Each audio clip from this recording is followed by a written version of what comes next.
దేశవ్యాప్తంగా మరోసారి petrol diesel ధరలు పెరిగాయి. ఈసారి భారీగా ధరలు పెంచింది ఆయిల్ కంపెనీలు. ఇక లీటర్ పెట్రోల్ పైన 2.84 పైసలు, ఇక లీటర్ డీజిల్ పైన 2.86 పైసల్ని పెంచింది. ఉదయం నుంచి ఈ ధరలు అమల్లోకి వచ్చాయి. హైదరాబాద్లో ఈరోజు లీటర్ పెట్రోల్ ధర 115.58, అంటే 115.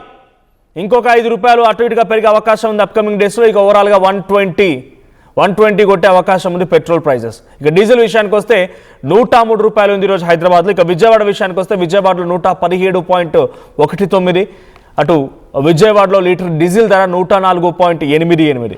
15, 19, 23, 25 నేను చెప్తోంది తేదీలు. మే 15న 3 రూపాయల వరకు పెరిగింది డైరెక్ట్గా పెట్రోల్ ధర. 10వ తేదీన మోదీ హైదరాబాద్కు వచ్చి పరేడ్ గ్రౌండ్ మీరికగా వాహనాలను తగ్గించండి, బంగారం కొనడం ఆపేయండి, అనవసరపు ఖర్చులు చేసుకోకండి, ఇప్పుడు దేశమంతా కూడా మనమంతా అలర్ట్గా ఉండాల్సిన సమయం ఇది అని చెప్పుకొచ్చారు ఆయన. అది చెప్పారు లేదు, అంతలోనే 1-2 రోజుల్లో ఆయన కాన్వెంట్ తగ్గించుకున్నారు. ఆ తర్వాత పెట్రోల్ డీజిల్ ధర అమాంతం పెరిగిపోయి 15వ తేదీన 3 రూపాయలు పెరిగింది. 19వ తేదీన సుమారుగా 99 పైసలు, అంటే ఆల్మోస్ట్ 1 రూపీ పెరిగింది. 24వ తేదీన 90 పైసలు పెరిగింది. ఆ తర్వాత ఈరోజు మళ్ళీ సుమారుగా 3 రూపాయలు పెరిగింది. ఇప్పటివరకు పెట్రోల్ పైన 7 రూపాయల 50 పైసలు, డీజిల్ పైన 7 రూపాయల 50 పైసలు. సో మొత్తంగా 7 రూపాయల ధర వరకు పెరిగింది.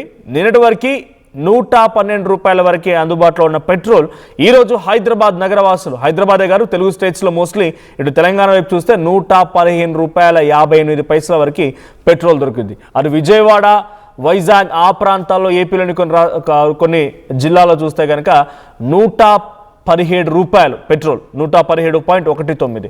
ఇక 10 రోజుల్లోనే 4 సార్లు పెరిగింది ఈ పెట్రోల్ డీజిల్ ధరలు.